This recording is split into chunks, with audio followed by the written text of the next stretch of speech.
ഞങ്ങൾ ഉറങ്ങിക്കിടക്കുമ്പോ ഇതെല്ലാം പ്രശ്നമായിട്ട് +2 ചേച്ചിമാരാണ് ഇതൊക്കെ പറഞ്ഞത്. പിന്നെ അത് കഴിഞ്ഞിട്ട് വാർഡൻ ഇപ്പൊ കുറച്ച് കഴിഞ്ഞ് ഉറങ്ങിയാല് എണീറ്റ് വന്നിട്ട് ഞങ്ങൾ ഉറങ്ങിക്കിടക്കുമ്പോ വാതിലിട്ട് വന്ന് അടിക്കുകയാണ്. ഉറങ്ങാൻ സമ്മതിക്കില്ല സത്യം പറഞ്ഞാല്. വൈകുന്നേരം റായും കൊണ്ട് ഓരോ ചേട്ടന്മാർ ഞങ്ങളുടെ സ്കൂൾ ക്ലാസ്സിൽ തന്നെ അത് വലിയ കുഴപ്പമില്ല. ചിലവർ ഭയങ്കര പാട്. ഡിഫൻസുകാരൊക്കെ വന്ന് മൊബൈലോട് അവിടെ വന്ന് ഇരിക്കുവോ, തമ്പോട് തമ്പോ. പിന്നെ തലമണ്ട അടിച്ചു പൊട്ടിക്കോ സാറന്മാരെ. പെമ്പിളാടെ ഹോസ്റ്റലിൽ കയറുക. അത് ഇങ്ങനെ സംഘർഷം നടന്ന് സാറും അതിൻ്റെ ഇടയ്ക്ക് കയറി അവൻ്റെ അമ്മയ്ക്കാണ്ട് കയറി വിളിച്ച് അങ്ങനെ അവൻ ഇരുന്ന ചട്ടി എടുത്ത് തലമണ്ടയ്ക്ക് അടിച്ച് 12 സിറ്റി കെട്ടും. അന്ന് വെറുതെ ഓരോ കഥയെല്ലാം പറഞ്ഞ് ഇങ്ങനെ പോയി. ഞങ്ങൾക്ക് സത്യം പറഞ്ഞാൽ ഇവിടെ നല്ല പാർഷ്വാലിറ്റി ഉണ്ട്. തീരും ക്ലാസ് കിട്ടില്ല ഞങ്ങൾക്ക്. ബയോ സയൻസ്, ഞാൻ കമ്പ്യൂട്ടർ സയൻസ് ആണ്. ബയോ സയൻസിൽ പിന്നെയും ക്ലാസ് കൊടുക്കലുണ്ട്. ഞങ്ങൾക്ക് ഫുള്ള് ഫ്രീ പീരീഡ് ആണ്. മീൻസ് എന്താ പറയുക, അതൊക്കെ ഒരു പുച്ഛം. നമ്മളെ കംപ്ലൈൻസ് ഒക്കെ അതാണ്. ഇവിടുത്തെ പ്രിൻസിപ്പളോട് പറഞ്ഞാലും മൂപ്പത്തിയും ഇതുപോലെ തന്നെയാണ്. ഒരു ഇത് സീരിയസും ഇല്ലാത്ത രീതി. ഞാൻ ഒരു ദിവസം 10 മണിയായി ജോലി പോകണമെന്ന് ഓർത്ത് പിന്നെ വേണ്ട. പിന്നെ ഒന്ന് പോയപ്പോൾ എന്തുവാ രാത്രി എല്ലാം കൂടെ നാലോടെ ഇരുന്നിട്ട് കുളിപ്പ നമ്മളോട് ചോദിക്കുന്നതാണ്. പഠിക്കില്ലേ, നിങ്ങൾക്ക് വേറെ എവിടെയും പോയി പഠിക്കാം. ഇവിടെ വന്ന് ഒരിക്കലും വന്ന് പഠിക്കില്ല. ടീച്ചർമാർ തന്നെ അവർ വേണ്ടി ശമ്പളത്തിൽ അവർക്ക് എന്തെങ്കിലും എതിര് പറയാൻ പറ്റത്തില്ല. അവർ പേഴ്സണലായിട്ട് വന്ന് പറയുക ഓരോ ടീച്ചർ. ഇന്ന് ഇവിടെ പെട്ടുപോയാണ് എല്ലാം ചെയ്യുന്നത്. ഇവിടെ ആരും വന്ന് പഠിക്കും.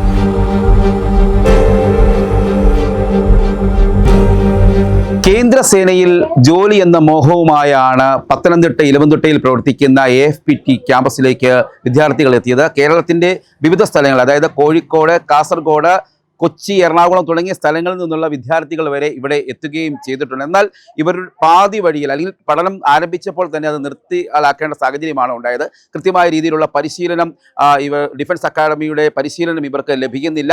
മാത്രമല്ല ഹോസ്റ്റലുകളിലൊക്കെ അച്ചടക്കരഹിതമായിട്ടുള്ള സമീപനങ്ങളാണ് ഹോസ്റ്റൽ വാർഡൻ അടക്കം നൽകുന്നത് എന്ന് പറയുന്നു. മാത്രമല്ല ലഹരിയുടെ ഉപയോഗങ്ങളൊക്കെ ഉണ്ടാകുന്നു എന്ന ഗുരുതരമായ ആരോപണവുമായാണ് ഏതാനും ചില വിദ്യാർത്ഥികളും അവരുടെ മാതാപിതാക്കളും ഒക്കെ രംഗത്ത് വന്നിരിക്കുന്നത്. അവരേതായാലും ഈ ആരോപണങ്ങൾ, പരാതികൾ ഉയർന്നതിന്റെ അടിസ്ഥാനത്തിൽ പഠനം അവസാനിപ്പിക്കുകയും ചെയ്തിട്ടുണ്ട്. നമുക്ക് ഈ കുട്ടികളോട് തന്നെ ചോദിക്കാം, ഈ സ്കൂളിൽ എന്താണ് അവർക്ക് നേരിടേണ്ടി വന്ന അനുഭവം കുട്ടികൾ തന്നെ നമ്മളോട് വിശദീകരിക്കും. ഇവിടുത്തെ അനുഭവം എന്താണ്?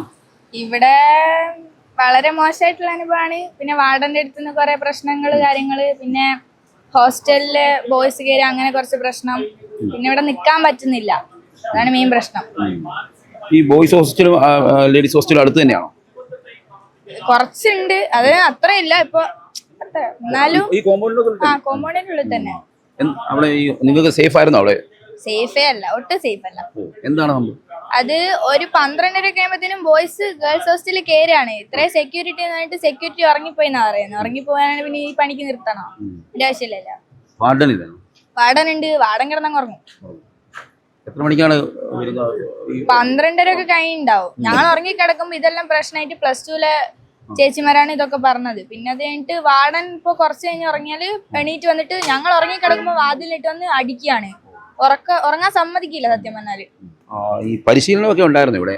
ഇല്ല ഏട്ടാ, ഞങ്ങൾക്ക് ഫിസിക്കൽ ഒന്നും തന്നിട്ടില്ല. ഡിഫൻസുമായി ബന്ധപ്പെട്ടാന്നാ പറഞ്ഞത്. പക്ഷെ ഞങ്ങൾക്ക് അതിന്റെ ഒരു ഇതൊന്നും തന്നിട്ടില്ല. അതുപോലെ തന്നെ ക്ലാസ് ഡിഫൻസുമായിട്ടുള്ള GK തരുന്നാണെങ്കിൽ ഒറ്റ ദിവസം വന്നിട്ടുള്ളൂ. 2 ആഴ്ചക്കുള്ളിൽ ഒരേ ഒരു ദിവസം ഞങ്ങൾക്ക് GK ക്ലാസ് വന്നുള്ളൂ.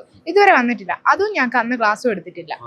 അന്ന് വെറുതെ ഓരോ കഥയെല്ലാം പറഞ്ഞ് ഇങ്ങനെ പോയി. ഞങ്ങൾക്ക് സത്യം പറഞ്ഞാൽ ഇവിടെ നല്ല പാർഷ്വാലിറ്റി ഉണ്ട്. തീരും ക്ലാസ് കിട്ടില്ല ഞങ്ങൾക്ക്. ബയോ സയൻസ്, ഞാൻ കമ്പ്യൂട്ടർ സയൻസ് ആണ്. ബയോ സയൻസിൽ പിന്നെയും ക്ലാസ് കൊടുക്കലുണ്ട്. ഞങ്ങൾക്ക് ഫുള്ള് ഫ്രീ പീരീഡ് ആണ്. അതുപോലെ തന്നെ ടീച്ചേഴ്സ് ശ്രദ്ധിക്കലുകൂടിയില്ല. വരും, ക്ലാസ് എടുക്കും, ഓലങ്ങ് പോകും. അതുപോലെ തന്നെയാണ്. പിന്നെ ഫിസിക്കൽ എന്ന് പറയുന്നത് ഞങ്ങൾ ഓടാൻ കൊണ്ടുപോകുന്നു കുറേ ആയി പറയുന്നത്. പക്ഷെ ഞങ്ങൾ ഇതുവരെ ഓടിച്ചിട്ടില്ല. അന്ന് മഴ ചാറുന്നാളുള്ളൂ. അല്ലാണ്ട് അവർ ഓടാൻ കൊണ്ടുപോകുന്നുണ്ട് ഡിഫൻസുകാരാ. അതുപോലെ ഞങ്ങളെ കൊണ്ടുപോയാൽ പോരെ. പക്ഷെ അവർ കൊണ്ടുപോയിട്ടില്ല. എന്നിട്ട് ഞങ്ങൾ അവിടെ ഉള്ള ഒരു ഹാളിൽ യോഗ ചെയ്യാൻ കൊണ്ടുപോയി. അവിടെ ആണെങ്കിൽ വെറും വൃത്തിയായിട്ട സ്ഥലമാണ്. മീൻസ് ഫുള്ള് ബോയ്സിൻ്റെ തിരുമ്പുന്ന അത്, പിന്നെ പട്ടി മൂത്രം ഒഴിക്കുന്നത് അങ്ങനത്തെ ഒരു അവിടെ കിടത്തി ഉരുട്ടി ഞങ്ങളെ. ഞാൻ ചോദിച്ചു, അന്നേരം അത് അവരൊന്നും മൈൻഡ് കൂടി ആക്കിയില്ല. മീൻസ് എന്താ പറയുക, അതൊക്കെ ഒരു പുച്ഛം. നമ്മളെ കംപ്ലൈൻസ് ഒക്കെ അതാണ്. ഇവിടുത്തെ പ്രിൻസിപ്പളോട് പറഞ്ഞാലും മൂപ്പത്തിയും ഇതുപോലെ തന്നെയാണ്. ഒരു ഇത് സീരിയസും ഇല്ലാത്ത രീതിയിൽ. അതെ, ഇത് തീരുമാനമല്ല. ഇല്ല, തീരെ നിൽക്കാനാവില്ല. മീൻസ് സഹിക്കാനാവാത്ത ഇതാണ്. ഭയങ്കര ഹറാസ്മെന്റ്, മെന്റലി ഹറാസ് ചെയ്യാന്ന് അറിയാലോ. അത് ഇപ്പോൾ മിലിറ്ററി ചേരണമെന്ന് ആഗ്രഹമായിട്ടാണല്ലോ നിങ്ങൾ ഇവിടെ പഠിക്കാൻ?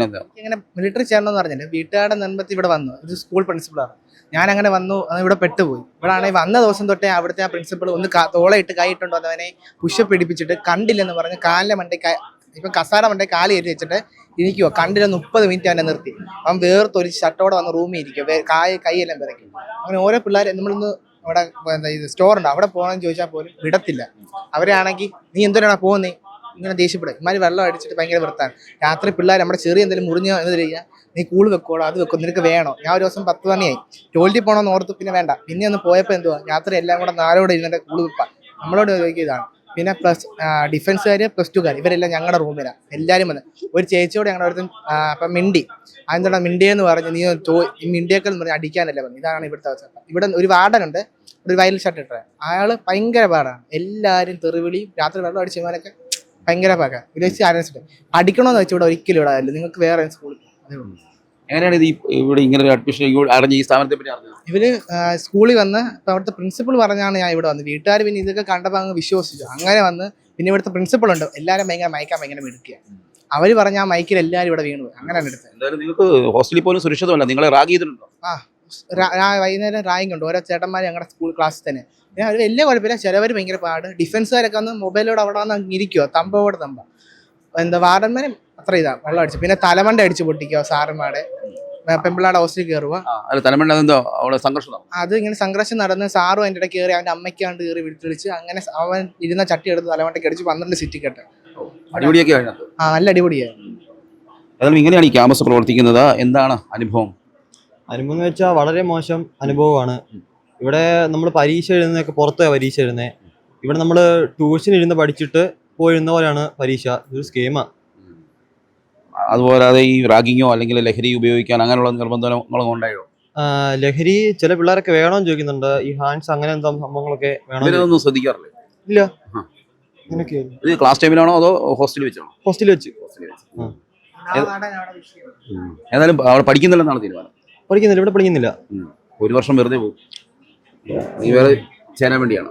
വേറെ പൈസ റീഫണ്ട് ചെയ്തില്ലെങ്കിൽ 1 വർഷം പോകും. കാരണം വെച്ചിട്ടുണ്ടെങ്കിൽ മാനേജ്മെന്റ് സീറ്റിൽ പൈസ അടയ്ക്കാൻ അവർ പറഞ്ഞിട്ടുണ്ട് എന്നോട്. അപ്പൊ പൈസ ഇല്ലാത്തതുകൊണ്ടാണ് ഇങ്ങോട്ട് വന്നത്. നോക്കുമ്പോ ഇവരിപ്പോ ഒരാഴ്ച എന്ന് പറഞ്ഞിട്ട് അങ്ങനെ ഇപ്പൊ സീറ്റ് കിട്ടില്ല എന്തായാലും. ഇവിടെ കുറച്ച് കുട്ടികൾ പഠിക്കുന്നുണ്ട്, 19 കുട്ടികളെ കണ്ട് ഇവിടെ ഇങ്ങനെ വന്നിട്ടുണ്ട്. കുടുങ്ങി കിടക്കാണ് ഇവര്. കാരണം ഇവരിപ്പോ ഒന്നാമത് പൈസ കിട്ടില്ല എന്നുള്ള പ്രശ്നം, പിന്നെ വീട്ടിൽ വിളിച്ചിട്ട് പേരൻസ് കൂട്ടാൻ വരാത്ത പ്രശ്നം, ഇവിടെ എല്ലാം ശരിയാണ് എന്നുള്ള ഒരു ഇത്, പിന്നെ അലോട്ട്മെന്റ് കഴിഞ്ഞെന്ന് വിചാരിച്ച ആ പ്രശ്നം എല്ലാം. കേന്ദ്ര സേനയിലെ ജോലി കിട്ടിയവരുടെ ഫോട്ടോ ഒക്കെ കാണുന്നുണ്ടോ? ഇവിടുന്ന് പഠിച്ച കുട്ടികളാണോ? ഇവിടുന്ന് 4 പേരെ ജയിച്ചിട്ടുള്ളൂ. ഇത് ഈ സ്ഥാപനം തുടങ്ങിയപ്പോൾ തൊട്ടുള്ള പിള്ളേരെ കാണുന്നത്, കേരളത്തിലെ മൊത്തമുള്ള പിള്ളേരെ കാണുന്നത്. ജോലി കിട്ടിയ ആകെ 4 കുട്ടിയെക്കാളുള്ളൂ. അപ്പൊ ഇവിടെ ഒരു ഗ്യാരണ്ടി ഇല്ല. അതുപോലെ തന്നെ ഇവിടെ പരിസ്ഥിതി കൊടുക്കുന്ന ഒരു ഫെസിലിറ്റീസും ഇല്ല. നിങ്ങൾ ഹോസ്റ്റലിൽ തന്നെ നോക്കണം. ഇത്രയും വലിയൊരു ഹോസ്റ്റൽ ഉണ്ടാക്കിയിട്ടുണ്ടെങ്കിൽ ഒരു 10 ബാത്റൂം ഒക്കെ ഉണ്ട്, ഒറ്റ ബക്കറ്റേ ഉള്ളൂ. അതുപോലെ തന്നെ വെള്ളം അടിക്കില്ല, വൻ പ്രശ്നമാണ് ഇവിടുത്തെ ഹോസ്റ്റൽ. വെള്ളം മീൻസ് നമ്മൾ കുളിക്കാൻ കയറി കഴിഞ്ഞാല് 2-2.5 മണിക്കൂറൊക്കെ കഴിഞ്ഞിട്ടാണ് വെള്ളം വരിക. അത് മെയിൻ പ്രശ്നമാണ്. ഇത് കഴിഞ്ഞിട്ട് ഫുഡ് കഴിക്കാൻ പോയാലും ഫുഡും ഉണ്ടാവില്ല, തിന്നണ്ടാന്ന് പറയും. പിന്നെ ഈ കാണുന്ന ഫോട്ടോ തീർത്ത് ഇവിടെ കിട്ടിയാന്നാണ് നമ്മളോട് ആദ്യം പറഞ്ഞേക്കുന്നത്. പക്ഷെ ഇവിടെ വന്ന് കുറച്ച് കഴിഞ്ഞപ്പോഴാണ് ഇതൊക്കെ ഈ AFPTന്റെ സെന്റർ എല്ലാ ജില്ലയിലുള്ളത് കൂടെ കൂട്ടിയിട്ടാണ് ഇത്രയും പേര്.